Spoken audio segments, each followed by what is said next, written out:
Episode 7 में हम Oswald कॉबलपॉट, penguin के बचपन और उनके कैरेक्टर के फॉर्मेशन के की मोमेंट्स को एक्सप्लोर करते हैं। एपिसोड की शुरुआत एक फ्लैशबैक से होती है जिसमें हम यंग ऑसवर्ल्ड का जीवन देखते हैं, जो एक मुश्किल भरे परिवार में बड़ा हो रहा है। उसकी माँ अपने पति की मौत के बाद घर चलाने के लिए गैंगस्टर रेक्स कैलाब्रीज के लिए अकाउंट्स ठीक करती है और बैकग्राउंड में आइलैंड्स इन द स्ट्रीम गाना बज रहा होता है। यह सीन ऑसवर्ल्ड के मॉरली कॉम्प्लेक्स वर्ल्ड को इंट्रोड्यूस करता है। एक इम्पोर्टेंट डिटेल ऑसवर्ल्ड का जन्म से ही पैदा होने वाला डिफॉर्मिटी है, एक लेग ब्रेस जो उसने हमेशा पहना होता है, जो यह दिखाता है कि उनके परिवार के पास सर्जरी कराने के पैसे नहीं थे। कॉमिक्स से अलग, जहां पेंगुइन एक अमीर परिवार से आता है, यहाँ ऑसवर्ल्ड एक रैग्स टू रिचेस कैरेक्टर है, स्कारफेस जैसे। फ्लैशबैक ये भी दिखाता है कि ऑसवर्ल्ड अपने बड़े भाई जैक से जलन महसूस करता है, जो उसकी माँ का ज्यादा ध्यान पाता है। ये जलन उसके सेल्फिश नेचर को फ्यूल करती है और आखिरकार ऑसवर्ल्ड अपने भाई जैक का कत्ल सिर्फ अपनी माँ का प्यार जीतने के लिए कर देता है। टॉप हैट टाइटल 1938 की फ्रेड एस्टेयर मूवी का एक रेफरेंस है, जिसमें एस्टेयर का कैरेक्टर फॉर्मल ड्रेस पहने गैंगस्टर्स को मार डालता है। यह पेंगुइन के वायलेंट राइज टू पावर का एक मिरर है और उसकी आइकॉनिक टॉप हैट का एक्सप्लेनेशन देता है। यह मूवी पेंगुइन की अपनी इंपॉर्टेंस की ख्वाहिश को भी सिंबलाइज करती है। बीटलजूस रेफरेंस 1988 भी एपिसोड को लेट 80s में सेट करती है, सटली माइकल कीटन के बैटमैन इरा को कनेक्ट करती है। हालांकि ये डायरेक्टली मैट रीव्स के बैटमैन यूनिवर्स से नहीं जुड़ती, जहां ब्रूस वेन का ट्रॉमा ज्यादा रियलिस्टिक है, बिना सिनेमैटिक मिथोलॉजी के। लेट 1980s का सेटिंग ओल्ड टेक्नोलॉजी जैसे IBM स्टाइल कंप्यूटर और बीटलजूस रेफरेंस के जरिए रीइंफोर्स होता है। ये पेंगुइन की एज को कॉन्टेक्स्ट देता है। एपिसोड फैमिली डायनामिक्स को एक्सप्लोर करता है, जहां ऑसवर्ल्ड का अपने बड़े भाई जैक के लिए जलन और माँ के साथ टेंशन को डीपन करता है। जैक रेक्स के ज्यादा करीब है और क्रिमिनल वर्ल्ड को अच्छे से समझता है, जबकि ऑसवर्ल्ड अंधे एम्बिशन और गैंगस्टर बनने की फैंटेसीज में खो जाता है। ये जलन और माँ के प्यार की तलाश ऑसवर्ल्ड के अंदर के डार्क इम्पल्सेस को शेप करती है। बैकग्राउंड में एक डेयर पोस्टर है, जो 80s के एंटी ड्रग इनिशिएटिव का एक नॉस्टैल्जिक नॉड है। ये छोटा सा कल्चरल रेफरेंस है जो 80s की सेटिंग को और ग्राउंडिंग देता है। सबसे पिवोटल मोमेंट वह होता है जब पेंगुइन के भाइयों की मौत होती है। एक हॉन्टिंग सीक्वेंस में ऑसवर्ल्ड अपने भाइयों के साथ स्टॉर्म ड्रेन टनल्स विजिट करने की बात करता है, जो एक डार्क रेवलेशन के लिए स्टेज सेट करती है। ऑसवर्ल्ड बोलता है, शहर ने उन्हें ले लिया, जबकि असल में उसने अपने भाइयों को एक प्रैंक में स्टॉर्म ड्रेन में बंद कर दिया था, और जब पानी बढ़ा तो उसने जानबूझकर कुछ नहीं किया। उसकी जलन और माँ के प्यार की तलाश ने उसे अपने भाइयों को डूबते हुए देखने दिया। ये चिलिंग रियलाइजेशन ऑसवर्ल्ड की साइकोलॉजिकल डिसेंट का टर्निंग पॉइंट बन जाता है। इन ट्रेजिक इवेंट्स के बावजूद पेंगुइन का पावर के लिए ऑब्सेशन बढ़ा रहता है। वह गैंगस्टर रेक्स कैलाब्रेसी जैसा बनना चाहता है, बिना किसी मॉरल कॉस्ट की परवाह किए। ये एपिसोड ऑसवर्ल्ड की मोटिवेशंस को दिखाता है, जो डीप इनसिक्योरिटीज और इमोशनल स्कार से भरा है, जब वह अपने क्रिमिनल लीडर बन रहा होता है। सबसे इम्पोर्टेंट सीन वह होता है जब ऑसवर्ल्ड अपने भाइयों को मरने देता है, जो यह दिखाता है कि वह कितना सेल्फिश है। वह जानबूझकर उन्हें बचाने नहीं जाता, क्योंकि उसका मान था कि उन्हें हटाकर वह अपनी माँ का पूरा प्यार जीत लेगा। इसके बाद वह अपनी माँ को कंफर्ट करता है, जब उसके एक्शंस का असर समझ में आता है। यह मोमेंट उसकी साइकोसिस को दिखाता है। एपिसोड के दौरान पेंगुइन की माँ थोड़ा इमोशनल मैनिपुलेशन दिखाना शुरू करती है। पहले वह इतनी टॉक्सिक नहीं लगती, लेकिन एपिसोड के अंत तक वह ऑसवर्ल्ड को अपनी खुशी के लिए पुश करती है।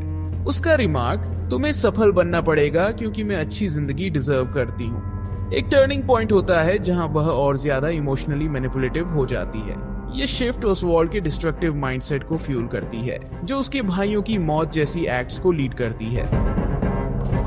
टॉप हैट सिर्फ ऑसवर्ल्ड का नॉस्टैल्जिक फेवरेट नहीं है, ये उसके एस्पिरेशंस का सिंबल भी है। फ्रेड एस्टेयर का स्टाइलिश और वेल ड्रेस्ड कैरेक्टर जो गैंगस्टर्स से ग्रेस के साथ डील करता है, उसी ग्रेस और पावर को ऑसवर्ल्ड भी क्रेव करता है। डांसिंग और रिफाइंड फैशन ऑसवर्ल्ड के डिजायर को रिफ्लेक्ट करता है, जिसमें वह अपनी डिफॉर्मिटी से एस्केप करके ग्रेस और पावर पाना चाहता है। एपिसोड के अंत तक पेंगुइन अपने सिंबॉलिक ट्रांसफॉर्मेशन के करीब होता है। मनरो के क्लब में फाइनल शूटआउट सजेस्ट करता है कि ऑसवाल्ड अपने बचपन के सपने को रियलाइज करने के करीब है, आइकॉनिक टॉप हैट और सूट पहनकर।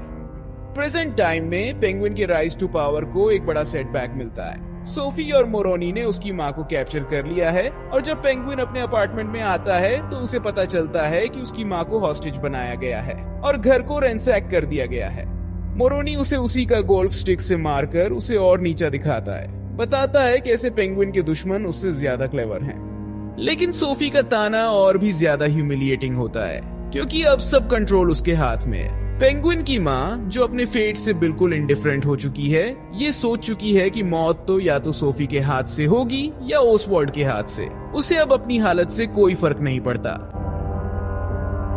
ये इंटरैक्शन दिखाता है कैसे दोनों औरतें अपने सिनिसिज्म और दूसरों को मैनिपुलेट करने की स्किल्स को शेयर करती हैं। दोनों दुनिया को बिटरनेस और कंट्रोल के लेंस से देखती है, खासकर कार्माइन के मामले में। सोफी की फैसिनेशन पेंगुइन की माँ के साथ कुछ हद तक इसलिए है क्योंकि वह ओसवाल्ड के पास्ट के सीक्रेट्स को जानना चाहती है, खासकर उसकी भाइयों की मौत के गिल्ट के बारे में। सोफी थेरेपी टेक्निक्स जैसे रेड लाइट्स का यूज कर रही है ताकि वह पेंगुइन के रिग्रेट को समझ सके और उसे अगेंस्ट एक वेपन के तौर पर यूज कर सके। पेंगुइन के बचपन का स्टॉर्म ड्रेन सीन। स्टॉर्म सिर्फ एक लिटरल स्टॉर्म नहीं है जो न सिर्फ माफिया वॉर को इंडिकेट करता है बल्कि ओसवाल्ड के साइकोलॉजिकल ट्रॉमा का एक बड़ा सिंबल है। उसकी स्वार्थ और लालसा की वजह से उसके भाइयों की मौत होती है। उसने जानबूझकर उन्हें मारने का इरादा नहीं किया था, लेकिन उसने उन्हें बचाया भी नहीं क्योंकि वह अपनी माँ का पूरा प्यार पाने के ऑब्सेशन में था। ये इमोशनल स्कार आज भी उसे हॉन्ट करता है, जो अब तक उसके वायलेंट डिसीजंस को इन्फ्लुएंस करता है। सोफिया की कहानी एक ट्रेजिक टर्न लेती है जब वह अपनी मोरालिटी के साथ स्ट्रगल करती है। शुरुआत में वह अपनी कजिन जिया को अपने परिवार के हार्श सच्चाइयों से बचाने की कोशिश करती है। एक मोमेंट में जब वह जिया को मारने का सोचती है, बिल्कुल अपने फादर जैसे, तब उसका इमोशनल ब्रेकडाउन होता है। वह नहीं चाहती थी कि वह अपने फादर जैसे बने, लेकिन वह बन चुकी है। सोफिया की हिपोक्रेसी और मॉरल कोलैप्स तब हाईलाइट होती है जब वह जिया को गैसलाइट करती है, वैसे ही जैसे वह खुद अपने फादर से अब्यूज झेल चुकी थी। इस एपिसोड में पेंगुइन अपने क्लासिक मैनिपुलेटिव टैक्टिक्स का यूज करता है ताकि वह मोरोनी के साथ डेडली कॉन्फ्रंटेशन से बच सके। पेंगुइन मोरोनी को कन्विंस करने की कोशिश करता है कि वह सोफी के खिलाफ चला जाए, लेकिन फेट इंटरवीन करती है जब मोरोनी को हार्ट अटैक आ जाता है। ये ट्विस्ट डार्कली आयरॉनिक है क्योंकि पेंगुइन को फिजिकली अपने दुश्मन को हराने का सेटिस्फैक्शन नहीं मिलता। मोरोनी की मौत पेंगुइन के लिए एक थीमेटिक बिट्रेयल है क्योंकि उसका कंट्रोल और डोमिनेंस खत्म हो जाता है।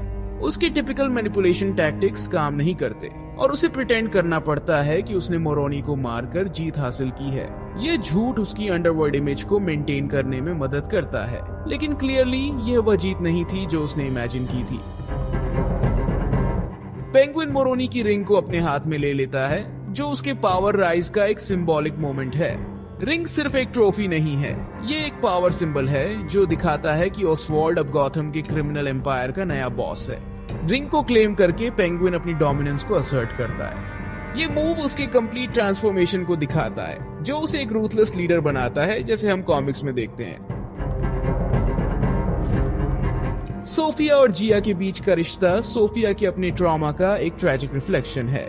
सोफिया अपने फादर की तरह जिया को मैनिपुलेट और इमोशनली अब्यूज करती है और कंट्रोल और मैनिपुलेशन का टॉक्सिक साइकिल चलता रहता है, जो ये दिखाता है कि सोफिया ने अपने पास्ट की पेन और अब्यूज को कितना डीपली फील किया है और वह अब अपनी कजिन के साथ वही चीजें रिपीट कर रही है। सोफिया के एक्शंस का डिनायल, जब वह कहती है कि जिया को मारना ग्रेटर गुड के लिए है, बिल्कुल उसके फादर के जैसे, जो अपनी क्रूअल्टी को जस्टिफाई करता था। सोफिया का मॉरल कोलैप्स इनेविटेबल है, वह वही बन गई है जो उसे सबसे ज्यादा डर था, अपने फादर जैसे।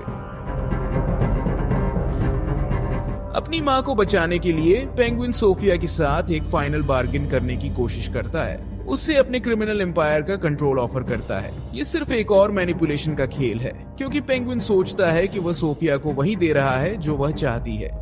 अब सोफिया को उसकी जिंदगी में कोई इंटरेस्ट नहीं है, उसका कैरेक्टर शिफ्ट हो चुका है। अब वह खेल नहीं खेल रही जो पेंगुइन सोचता है। सोफिया एक कार बॉम्ब के जरिए उससे चालाकी करती है और बाजी पलट जाती है। ये ट्विस्ट दिखाता है कि जब पेंगुइन अपने आप को मास्टर मैनिपुलेटर समझता है, जबकि सोफिया आउट ऑफ कंट्रोल में होती है। जूलियन रश की रेड लाइट थेरेपी का वापसी एक मुश्किल लेकिन इम्पोर्टेंट मोटिव है। रेड लाइट्स, जो पहले सीरीज में सोफिया के लिए यूज की गई थीं, अब पेंगुइन की मां के साइकोलॉजिकल मैनिपुलेशन का हिस्सा बन चुकी है।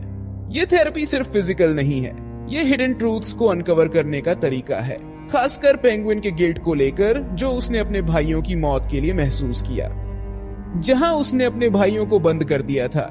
आयरॉनिकली वही स्टॉर्म ड्रेन जो उसकी सबसे बड़ी ट्रेजेडी उसके भाइयों की मौत का साइट बनी थी, अब उसके बचने का रीजन बनती है जब वह बॉम्ब से बच जाता है।